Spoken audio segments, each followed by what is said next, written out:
All right, we ain't gonna waste any more time. Let's jump into it. People, folks will join when they join. Start tapping the screen for me. We got to get it going so TikTok can share this out. So listen, stress. I'm just too stressed out to do anything. Do me a favor. If this has ever been you, give me a one in the chat or wave your hand. Just wink at me if you don't want nobody to know that this was you.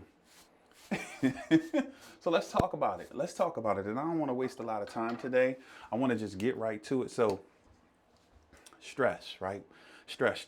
So the issue is not the stress. I'll say it like that. Let's start there. The issue is not the stress. The issue is not whatever you have going on. The issue is not lifing. That's not the issue. The issue isn't the fact that you have to work. The issue isn't the fact that you have children, the fact that you have a significant other, the fact that people in the world are they're consistently peopling. That's not the issue.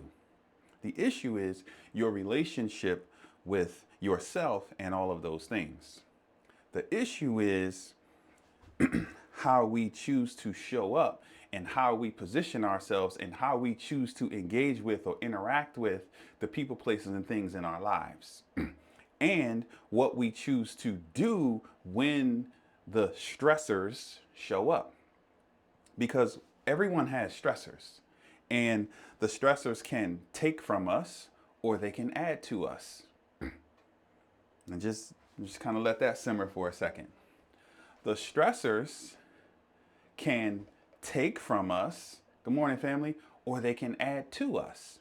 It's all about our mindset. It's all about how we choose to approach said stressors, right? Just think about it.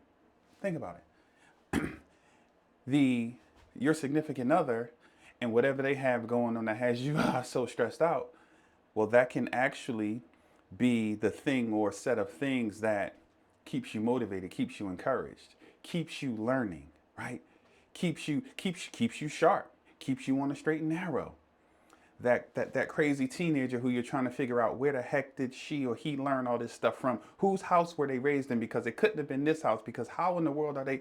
Well, those very stressors can be the very things that either drain us and take from us, depending on who we choose to talk to and what we choose to do in those moments, or they can be the very things that help us to grow.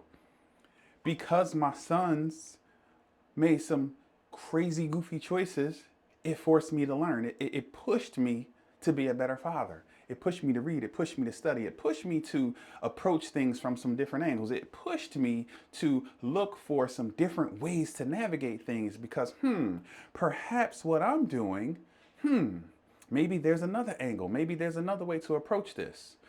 Maybe there's another way for me to hear them, for me to feel them, for me to understand them. What do they need in this particular season? So the stress is whatever we say it is.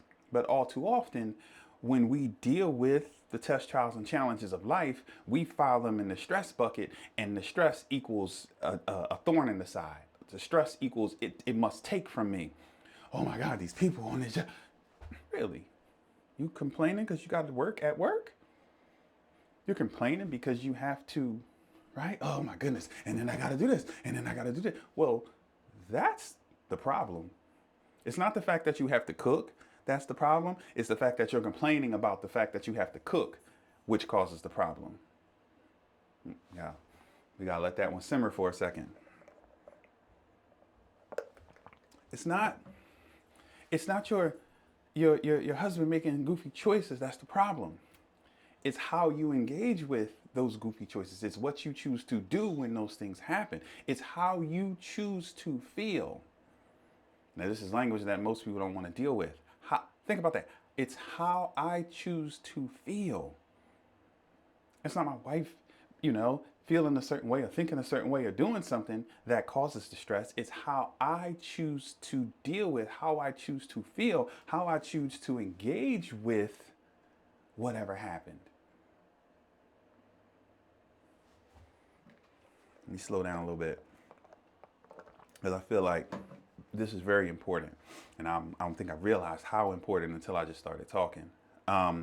Because I got the quote, but I don't like prepare or anything. So so again, the stressors that you have in your life, the things that you're blaming for feeling bad or feeling down, those things aren't the actual problem. The problem is you. And I love you, but the problem is you. If I'm stressed out and I'm feeling away, the problem is me. It's not the stuff. It's not life. It's not the bills. It's not this or that. It's not whatever I label it. It's actually me. It's how I'm choosing to engage with these particular things.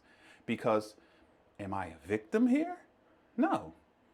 You guys have heard me say this all the time. Life happens for me, not to me. I'm not a victim. So those people wanting their money every month, I'm not a victim of that. I signed up. I used the power. Like we're using the electricity right now. But I'm gonna be stressed out because when people want their money every month, why? See, these are choices that we're making. We're choosing. You're welcome. Right, and so exactly, it's always how we choose to view our situation, how we choose to see us, and how we choose to view the people, places, and things, or the situation that we're in. So, so the thing that's stressing you out is you. And I know a lot of people. I'm losing people right now, but that's okay. Just stay with me for a minute. The thing that's stressing you out is you. It's not the baby. It's not even the bills. It's not even him, or it's not even her. It's not even, right? It's not even all the craziness going on out in the world that's stressing you out. You're stressing yourself out. So if that were true, now what? Right? Because that's my thing. Okay, now what? Y'all know the motto, what happens next is up to me. What happens next is up to me. So now, as these stressors, which are just normal life, because 99% of the time when someone says they're stressed out, now, correct me if I'm wrong. 99% of the time when someone is using stress as the issue, right?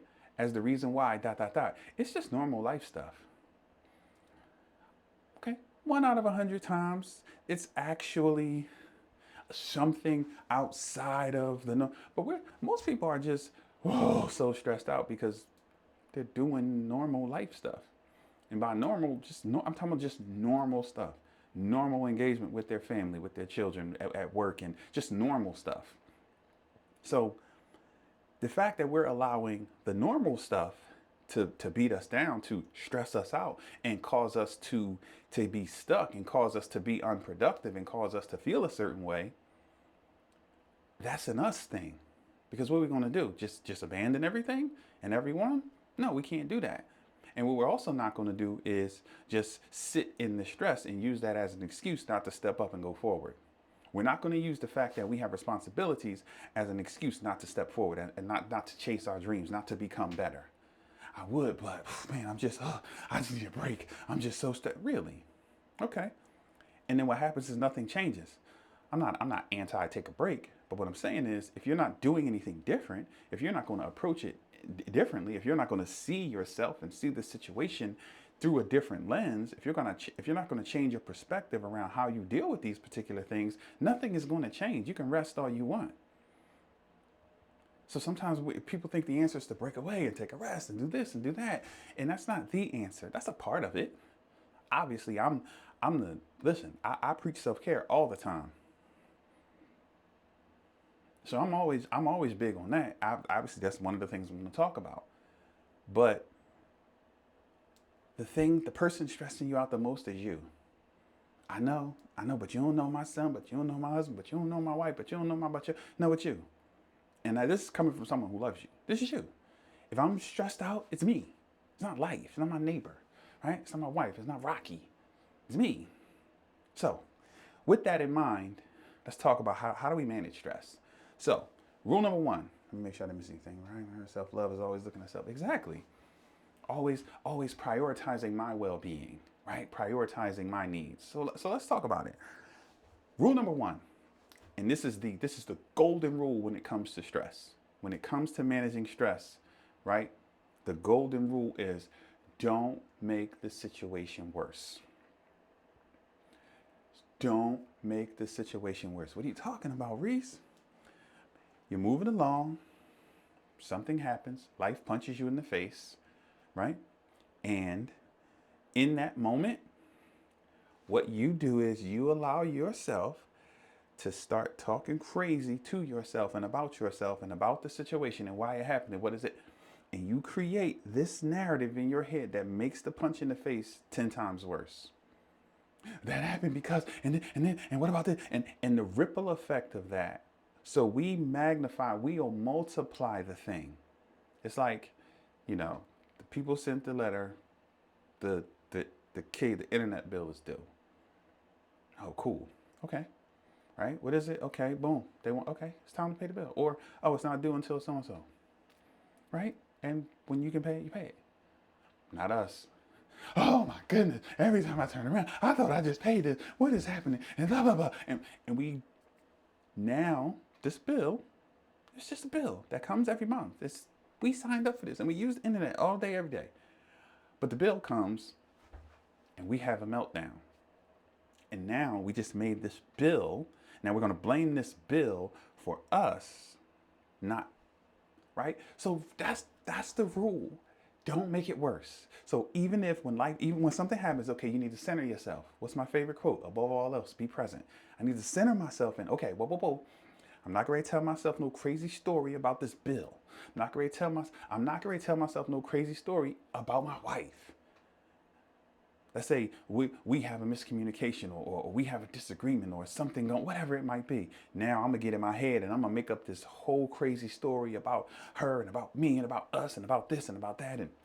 Or I'm going to miss the mark. I'm going to do something wrong, or maybe I offend someone, or maybe something happens. And then, oh man, and now I'm going to call myself a loser and I'm this. And if I was better and really?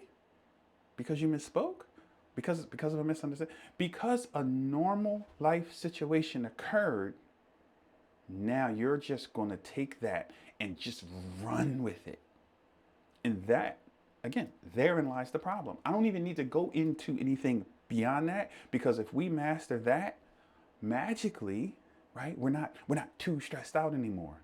Magically, we'll be able to continue to move forward in spite of and because of the way that I think, because of, right? So the fact that I have all this stuff going on, the fact that life is life, and the fact that this bill keep coming every month, whatever the case may be, I'm going to see those things as everything is an opportunity for me to get better. This is an opportunity for growth. This is an opportunity to strengthen our relationship. This is an opportunity for me to think about this, right? If I'm stressed out every time a bill comes, maybe I need to start looking at my budget. I got to figure out how to get some more money in here. I got to figure this out. I got to move a little different here. Maybe I need to cut some corners here, but I need to start planning. But I can use this information, this stress that's coming at me, I can use that as fuel to grow. That can be, why not use the stress as motivation to do better, to be better?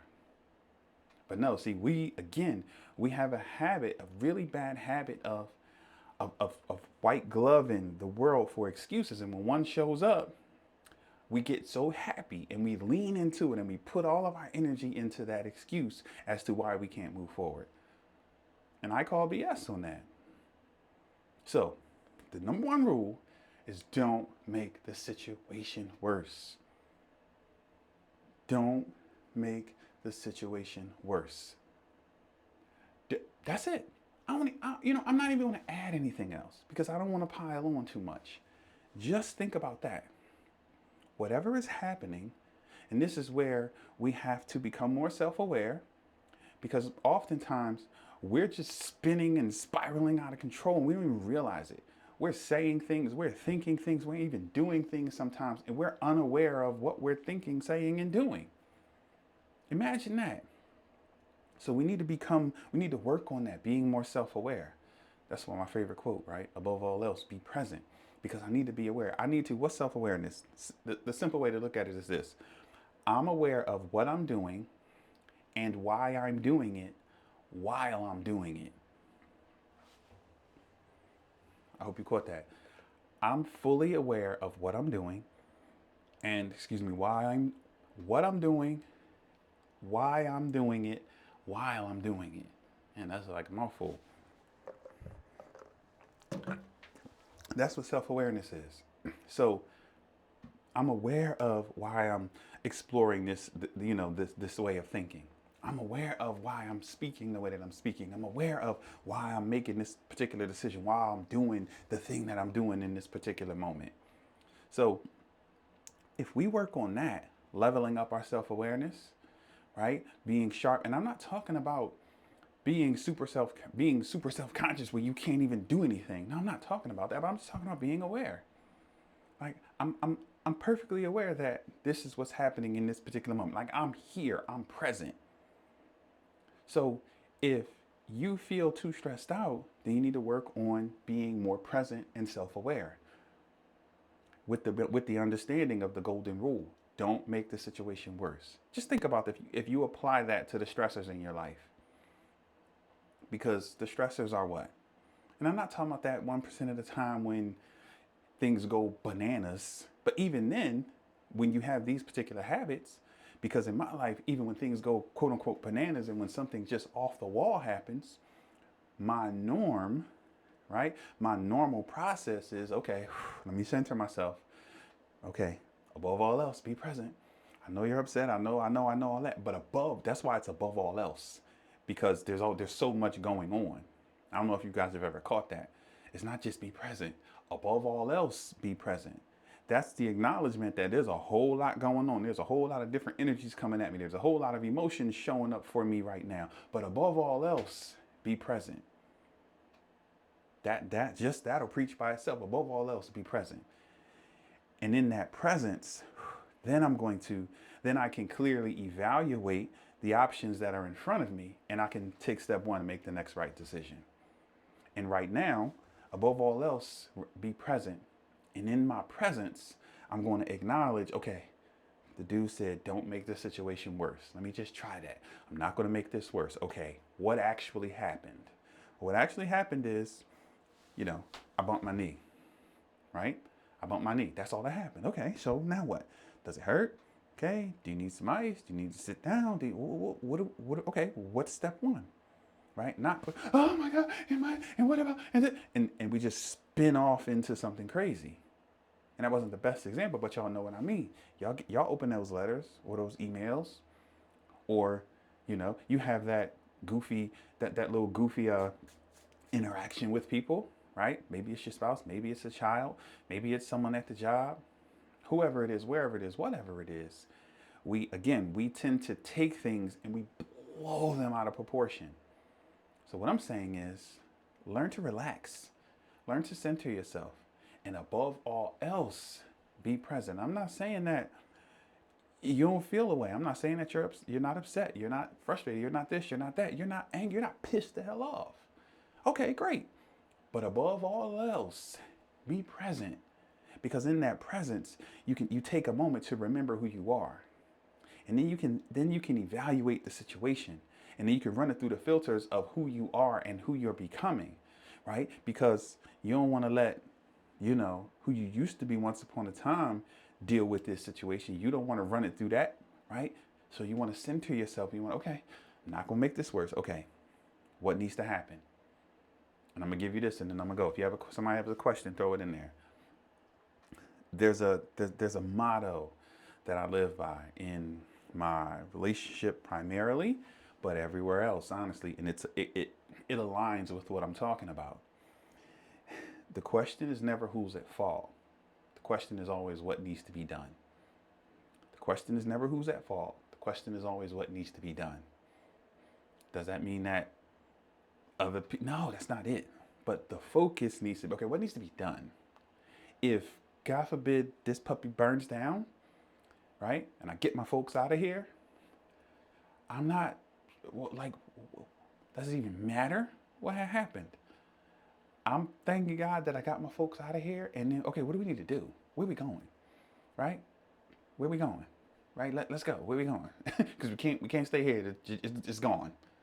But what we'll do is, oh my God, and this, and why would you, and we get to attacking one another and blaming one another and beating each other up. And there's a problem that needs to be solved. There's something that needs fixing. And especially when you have people in your life, right? That person you're blaming and attacking, you guys should be coming together, putting your brains together to figure out solutions. And I know you the smart one, and I know all of that, but no. You need to be partnering to figure out solutions, because we're all impacted by this particular thing. So If you're sitting there trying to figure out who's at fault, you're wasting time and energy. You're wasting valuable resources. We need to figure out what we need to do. Okay, Junior got in trouble again, and oh my God, the school year just started. We only in, what we in November, and it's the third time they didn't call, and I gotta go up here. Okay, great. What do we need to do? Well, you have any ideas? What do we need to change? What's actually happening? Right? Is it the same? Is it the same teacher? What are these behaviors? Is it something completely opposite than what we recognize? Is it, is it just a personality? Is he just a little bit? What is it? What do we need to do? But worry, stressing and blaming, and well, because you shoulda, and I shoulda, and they shoulda, and these people. Are you gonna cuss the teachers out? Are you gonna cuss your husband out, your wife? No, no, no, no, no, no. Again, that's making the situation worse. So, the cardinal rule, right? Or the thing stressing you out is you. It's not the stuff. It's not the lack. It's not this. It's not that. It's you. And the number one rule is don't make the situation worse. Everything's about perspective. Choose an empowering perspective. Choose to look at the situation. You're not a victim. See yourself victorious. See yourself as the winner. See yourself as the problem solver. See yourself as the person equipped to fix, right, this particular situation. And then maybe it's not something you fix. Maybe it's just, okay, what are the lessons I need to learn from this? And how do I take this, put it in my tank, and now, right, I level up. So again, stress can be a friend. Stress can be a good thing because it keeps you sharp. It keeps you thinking. It keeps you in problem solver mode. It keeps you going. So, and again, the number one rule, stop making it worse. Don't make the situation worse. All right? You're welcome, family. Thanks for tapping in. All right, good peoples. I'm out of here. That's my time. When that stress shows up, when life punches you in the face today, center yourself, right? Above all else, be present. And don't freaking make it worse.